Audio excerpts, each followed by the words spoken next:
Hello, everyone, and welcome to another episode of Selling Greenville, your favorite real estate podcast here in Greenville, South Carolina. I'm your host, as always, Stan McCune, Realtor right here in Greenville, South Carolina, and you can find all of my contact information in the show notes if you need to reach out to me for any of your real estate needs here in Greenville or outside of Greenville. Of course, we work all over the place. Today, I had an hour drive doing showings all the way down in Belton, which is in Anderson County, and then I went all the way up to Roebuck, which is in Spartanburg County, and cross through Greenville County along the way. So sometimes that's what happens. We have to be experts in all of these local counties because Greenville County, at least for me, just is not a big enough county alone in order for me to solely concentrate my work in Greenville County. So let me know. My contact information is there. And please, if you're watching this on YouTube, take 1 second to hit the thumbs up, the little like button, hit the little bell to subscribe if you haven't already done that, to make sure you don't miss future episodes. And if you're on Spotify, Apple Podcasts, if you can leave a 5-star rating, a little review, I would greatly appreciate those things as well. Today is the Thanksgiving episode. I always do a gratefulness episode every year. And I really went back and forth on this one, right? Because so little backstory about this podcast. I hate self-promotion, okay? And so I really struggled with that because every realtor has to do self-promotion on some level, right? That's what marketing inherently is. If you're selling a product, you have to promote the product, right? And as a realtor, I'm selling a product. I'm selling a home buying or a home selling service. I have to promote it, but I am the service, right? Me and what I do and how I operate is the service. So it's inherently self-promoting. And I really don't like that. I feel very uncomfortable with self-promotion. And so one of the main reasons I started this podcast was that it was a way for me to kind of promote myself without promoting myself, right? I can just show you guys my personality. I can show you how I think. I can talk through issues. And you can decide for yourself whether that's the sort of realtor that you want to work with, whether that's the sort of person that you want to discuss real estate with, whether that's the sort of person that you want to be helped with. And maybe you decide not to. Maybe you just find the content useful, but you don't ever use a realtor. Whatever the case may be, this has become like the core part of how I self-promote is simply by providing information to people. And it's gotten me a lot of clients over the years. And for that, I am supremely grateful. And every year I do an episode where I talk about what I'm grateful for around Thanksgiving. And this year is going to be, I don't like it because it's going to feel at the beginning like I'm promoting myself, but I'm really going to try to deflect away from that and to promote the people that help me to get to where I am. But in order to do that, I need to tell you guys something. A lot of you already know this, so it's not going to be a huge shock. But for those that don't, I won a few weeks ago the Greater Greenville Association of Realtors Realtor of the Year for 2025. I won this award over roughly 3,700 other realtors in the Greenville Association of Realtors. And I was shocked. I was really, really surprised because, 3,700 realtors, right? There's a lot of other really good agents in this market that have not won Realtor of the Year. Agents with better production than me, agents with bigger teams than me, agents with cooler listings. No offense to those who have listed homes with me. I don't mean it that way. But just all sorts of there's a lot of things that you can look at. And the Realtor Association has their own set of criteria that they are specifically looking at. But at the end of the day, I won that award, but the entire time I was thinking about all of the other people that could have won it and all of the people that helped me to get to this point where I could win something like that. And so I'm going to show you guys, if you're looking on YouTube, what my award looks like. There you can see my name there at the bottom. I got referenced in the Post and Courier, which is a local newspaper as well. The Berkshire Hathaway Global Real Estate Network email referenced it. It's been kind of overwhelming in a lot of ways. Here's also a little if you're watching on YouTube again, a little pin that I won. I was assured by Chris Bailey, CEO of the Greater Greenville Association of Realtors, that those are real diamonds on there, right? And of course, I'm not going to question that at all. Um, all right, so now that I've gotten that out of the way, I'm going to basically expand and I'm not going to take too much time with this. I try not to make this a super long episode. Also, I've got stuff to do.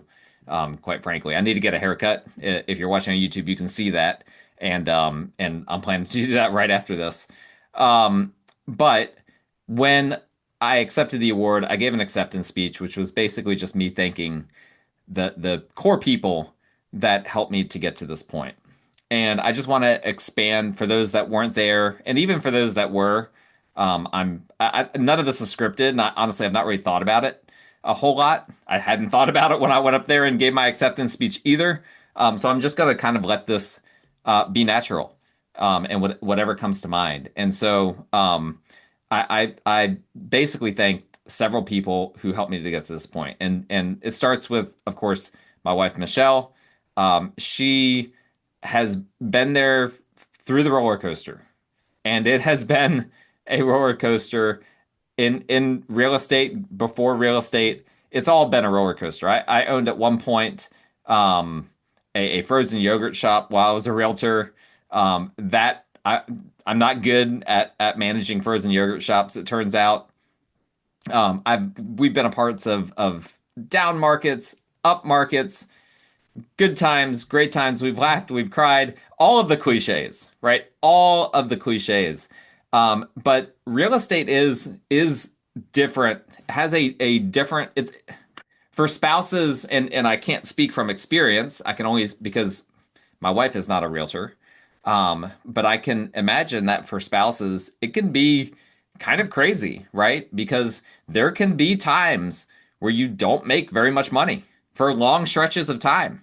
And then you can make a ton of money in a very short stretch of time. And then it's like, well, what's happening? Now it's helpful for me. I manage our finances, so I can make it all work, right? I can kind of smooth out all of these weird little rough edges. But through all of that, Michelle she has had my back the entire way. Um, I know that some people struggle with their spouses in this industry with just like making sure that the finances work and the schedule works and whatnot. She has always been very supportive of all of that, and has always tried to relieve me of whatever she could in order that I can focus on the business to the extent that I need to. And there have been times like in 21 and 22, crazy, crazy years, when the business was so crazy. I mean, there would be times where I'd have family plans that I would have to cancel last minute. There are times when it's like we're in the airport trying to board a plane, and I'm like negotiating a contract, or like on the side of the pool with the family, or times that we're doing a road trip, and I have to be like, I like to be the one driving on a road trip. That's just my personality. And I'll have to be like, hey babe, my phone is blowing up. Can you drive? I've gotta work. And that happens quite frequently in road trip situations, because if you're a realtor, the moment you go on vacation, your phone starts blowing up. As a matter of fact, as we're entering Thanksgiving, that's happening yet again, which is right on time. Um, so all of that to say, she has played obviously a huge role, in me winning this award. I want to reference my and thank my mom as well. My mom obviously played a huge role in my upbringing. She homeschooled me, up until seventh grade. For those that don't know, um, she then worked at the Christian school. So I saw her pretty much all the time. She worked at the Christian school that I ultimately graduated from, that I went to from seventh grade until graduation. And she has been in my corner as well from day one. She taught me so much of what I know. If you have, obviously, as I've already said, she homeschooled me during like the most formative years of my life, right? So if I have benefited you in any way with my knowledge or my real estate ability or whatever, she has to take some credit for that. Now she's going to listen to this, and I'm sure she's going to have some kind of a funny comment about that. But that is that is the truth. Like that's not an exaggeration.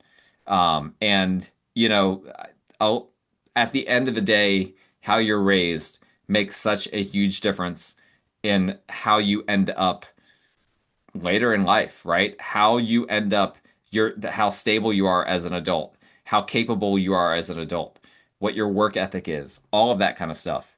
And I credit my mom with a lot of that. Additionally, Bob Morgan. If you know, the real estate team I'm on is called the Morgan Group. Bob Morgan is the founder of the team. We're just a small little team, and Bob took a shot on me, so to speak, um, before anyone else did.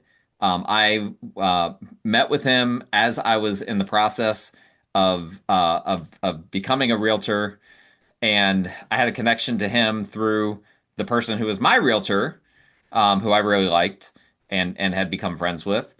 And he was just like, "Hey, you might be, if you're going to get into real estate, you should strongly consider joining the team. I'll set up, a meet and greet kind of thing." And if you know Bob, Bob's not a big fan of taking inexperienced realtors onto his team. But he saw something in me. I'm not sure what that was. We joked about it recently, and honestly, I probably just need to have a conversation with him about that. Um, but he took that shot on me, and I said in my acceptance speech something that a lot of people don't probably know about me is that a lot of what I learned from this business as a realtor, a lot of who I am as a realtor comes from the first few years of my career. I would be at the Sedan Joiner offices, which at that time our office was on North Pleasantburg, right where the office of Guest and Brady, the attorney, is. And Bob and I had an office in the basement of that building, a nice moldy, mildewy basement office. A lot of good memories for me down there. But we would be there pretty much every night. At least it seemed, in hindsight, it seems that way. Pretty much every night until 7 or 8 p.m. And I didn't have a whole lot going on in those first few years, right? My business was slow, as it is for a lot of realtors when they first start. Bob had a lot going on. And so I would just hear him working the phones, talking to other realtors, talking to his clients, talking, negotiating, talking through contracts, talking through issues, talking to appraisers, just conversation after conversation after conversation. And I learned a tremendous amount of what I know in this business from just hearing Bob talk. And there is something to that, right? Something to, in real estate, we don't have apprenticeships like some other industries do. So and I was in a really weird spot because I became licensed while I was in my final year working a salary job. So and I started getting clients right away. So I really jumped into the deep end without any like real formal training. And if you know anything about real estate school, which yeah, you got to go to real estate school in order to become a realtor. But at least at that time, real estate school is mostly focused on the code of ethics, mostly focused on, really high level sorts of stuff. Not how do you run a business, not how do you talk to appraisers, not how do you deal with other realtors and how do you negotiate. None of that. We weren't talking about any of that in real estate school. Well, I was able to hear it from Bob, who had, at that time over probably close to 20 years of experience. Now he's north of that, obviously. Um, and that was incredible. Like that was not how I planned to learn how to do real estate, but that was how I learned how to do real estate, was just by listening to him for several years and just learning from him, learning from how he did it. And sometimes he would just say, and still to this day he does this. because he's still a lot more experienced than me, right? Um, and it still sometimes he'll say something that's just like, you know, I hadn't really thought about it that way, and it'll like completely change my mindset on like, I've been thinking about this way, but the way Bob just framed it, I actually I like that framing a lot more. Like that's the correct mindset. And so I wouldn't have this for sure if not for all of those evenings just down there in the basement with Bob. Matthew Thrift, my broker in charge at my office for the better part of the past 5 years.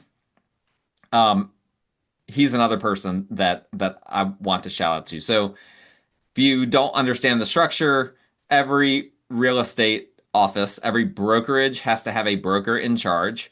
In some cases, the entire company is just one person in which they are the broker in charge and the owner.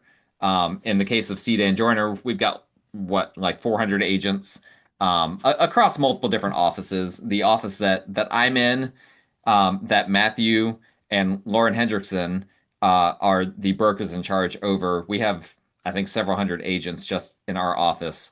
And listen, I talk to a lot of realtors that don't ever hear from their broker in charge, don't have a clear way to get a hold of them. I had to help one agent from another company recently write up a contract because they couldn't get a hold of their broker to ask them a question, and they were lost. Like they were completely dependent on their broker for them to be able to write a contract. I had to like help them with it, which is honestly malpractice from their standpoint to have to go to a competing realtor for something like that because I was representing my party, right? So obviously I was trying to help my clients out, not the other realtor. Um, but with Matthew, I remember I've texted him a few times late at night. Something pops up. You never know what's going to happen in this business. And I remember one time I was just like, "Hey, I'm really sorry for texting you late at night. You know, feel free to respond tomorrow." And he just texted right back something like, um, until my head hits the pillow, I'm available." Like something to that effect. And that is who Matthew is, and he has a very sharp mind for contracts, for just understanding the industry as a whole, for being a step ahead on, as our industry has been under attack with a lot of lawsuits, for making sure that our company is taking proactive steps to make sure that we are not in a position of liability if lawsuits start coming down on smaller brokerages, right? They've already started to come down on these mega brokerages. They haven't as much started to come down on local brokerages, but that could be next, right? And so he's been ahead of that, and that's something that a lot of people aren't thinking about right now. Like when they choose what brokerage they go with, a lot of them are just like, who's gonna give me the highest percent of my commission, right? Because obviously I split a portion of my commission with C. Dan Joyner. And for a lot of realtors, that's the beginning and the end of their search is, well, what's my commission split going to be? But if you end up becoming named in a lawsuit because your brokerage was named in a lawsuit, that's not great. I'd rather potentially pay a little bit more, and a lot of times it's a misnomer. Oftentimes, these brokerages that are giving you a better commission split are robbing Peter to pay Paul. They're getting their money in another way. Not all the case, not all the time, but a lot of times that's the case. But at the end of the day, there's so much more to consider than just that. And Matthew has been great about that the entire time that I've known him. That he has been the broker in charge at my office at C. Dan Joyner. So I'm extremely grateful to him and for his guidance of our office. Um, but the highlight for me, the two people that I really wanted to highlight and that I did in my acceptance speech are two people who are no longer with us today. And I've talked about these two people in other episodes before. And the first is my first broker in charge, which was Fritzy Barber. Um, Fritzy had a similar impact on me that Bob did from the standpoint of anytime she spoke, there was just wisdom.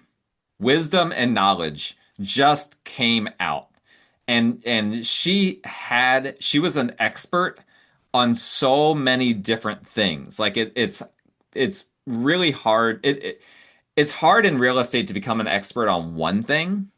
She was an expert on everything, in my opinion, from my experience. And we used to have weekly meetings, and those weekly meetings, our company no longer we do more of a bi-weekly meeting structure now.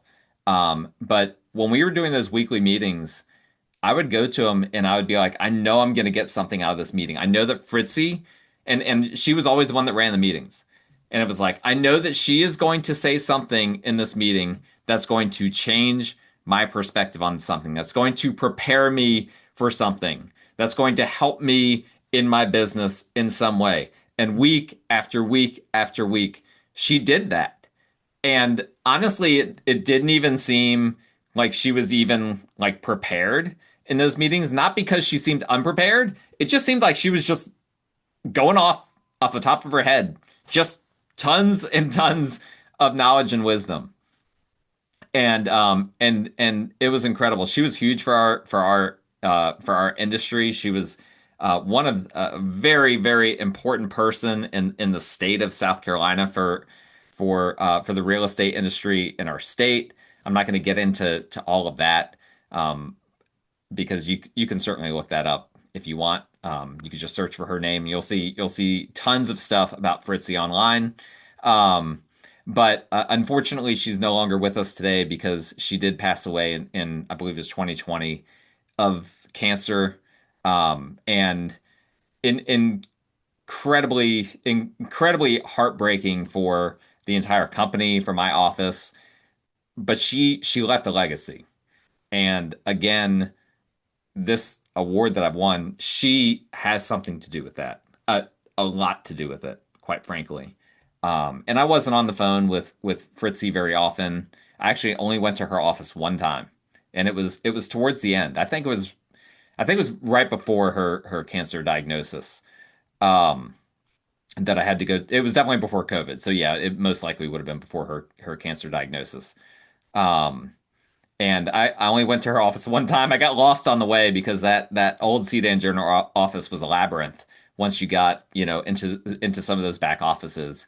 And that's just a memory that is even just sitting there with her because she was such a larger than life sort of personality.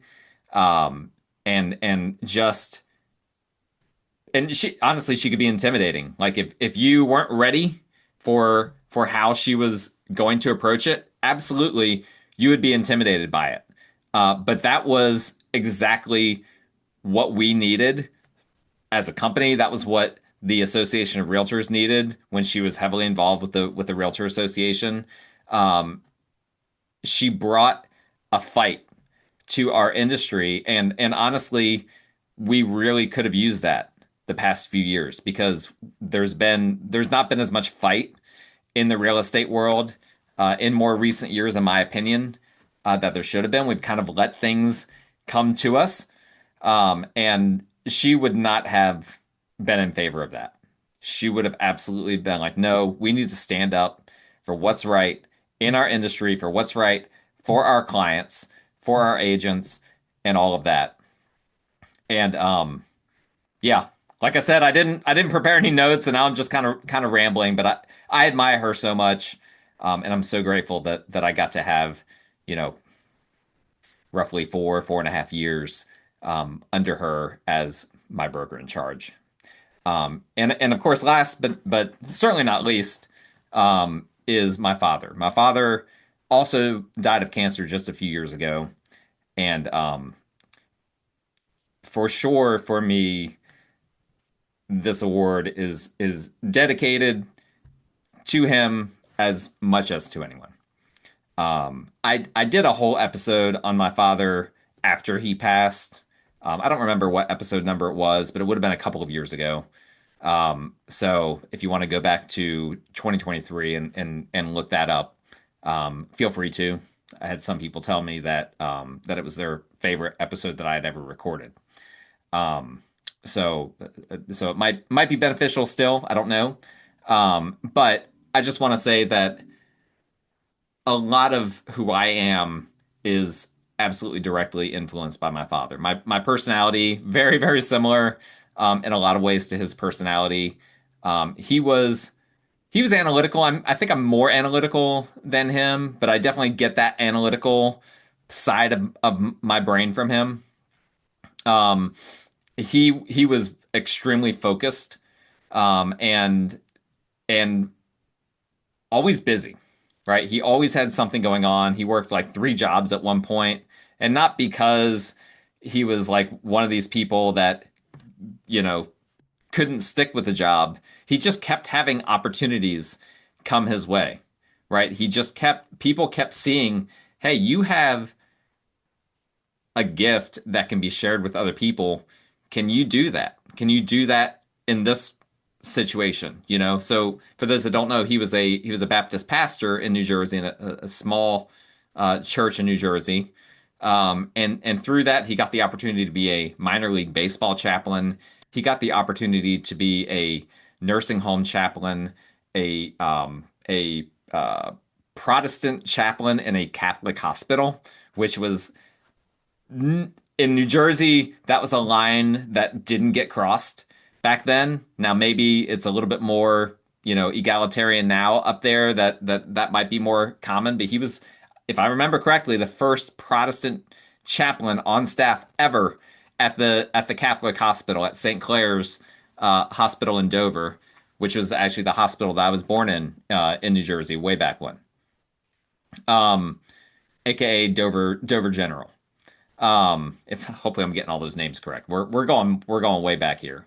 But I wish obviously that my dad as well as Fritzy were around to be able to participate in celebrating this award because um, they both they both had such an impact on me. And I think in particular for my dad, a lot of it comes back to the work ethic because every day I saw that work ethic from him. But I also saw that he knew when to stop, right? There, you can't just work yourself into the ground. And he would watch sports. We would go to sporting events. We would take vacations. We would do things, and he would take a break from the work to make sure that he would focus on these things that are what people now like to call, the nice buzzword is self-care. He knew to to take advantage of those opportunities, to find those opportunities for self-care, even though he loved his work. He didn't have an inherent need to step away from work because he hated work. He actually really loved work. And it's kind of similar for me. I really love what I do in real estate. And I'm so grateful to be in a business that I can genuinely enjoy what I do every single day. But at the end of the day, it is work, and it does drain the battery. And you have to find things to recharge that battery. And so I saw from firsthand experience what it looks like, how my dad was able to keep going while the battery was being drained, and then the things that he would do to make sure that he recharged that battery. And those are really important lessons, right? My dad didn't know anything about real estate. He would frequently tell me how puzzled he was that I had figured out real estate, right? That I had figured out a way to be successful. He was also an avid listener of the show. He would frequently send me messages. Some of the last messages I have from him are, excuse me,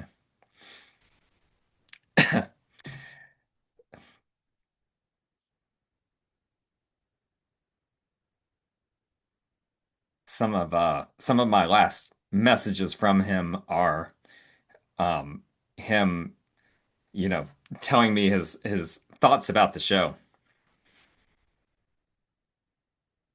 So yeah, he would frequently, of course he was, if you see any of the dad memes that are out there about how, dads give very short text message responses, he would do that. He would just say, something like interesting episode this week. I'm like, good interesting or bad interesting? Like, did you disagree? Just things like that. And it was always funny. I got a good chuckle out of it. Sometimes it would turn into a deeper conversation. Sometimes not. Oftentimes not. Oftentimes it would just be like interesting episode. But I appreciated um, that he let me know that he was listening to the show. Back then I didn't have it on YouTube, so he couldn't watch it. But he was always listening, and he made sure that I knew that. When I was at college, I went to Bob Jones, and Bob Jones back then was not the easiest school to go to because we were kind of confined to the campus. It's really hard to get off campus. I didn't have a car. Even if I did, you weren't allowed to drive it until like your junior year. You could park it on campus, but you couldn't move it. You couldn't go if you're a man. You couldn't go off campus with a woman.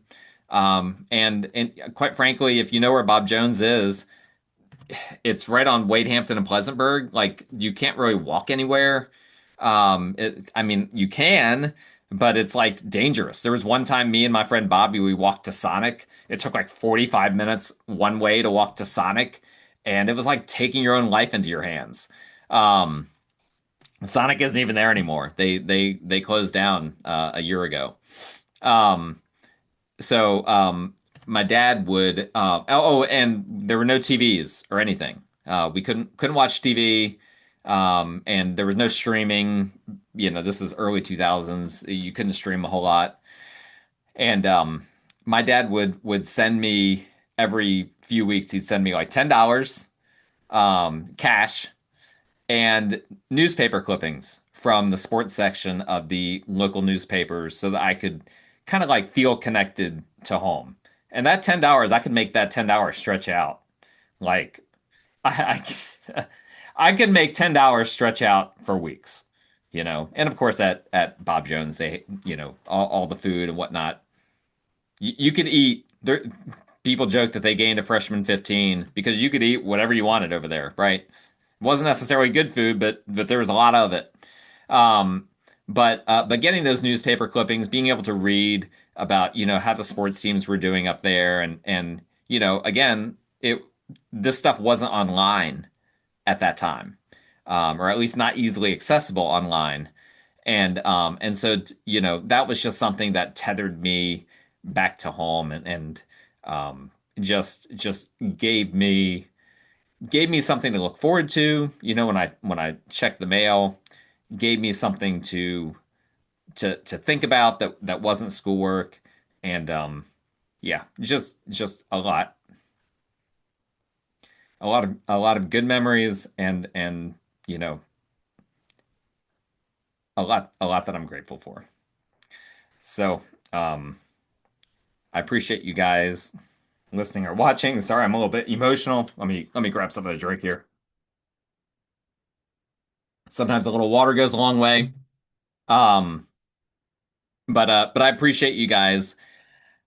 You guys are the final ones that I want to thank in all of this because you guys play a role in this as well. All of my clients, I couldn't win Realtor of the Year if I never had clients as a realtor.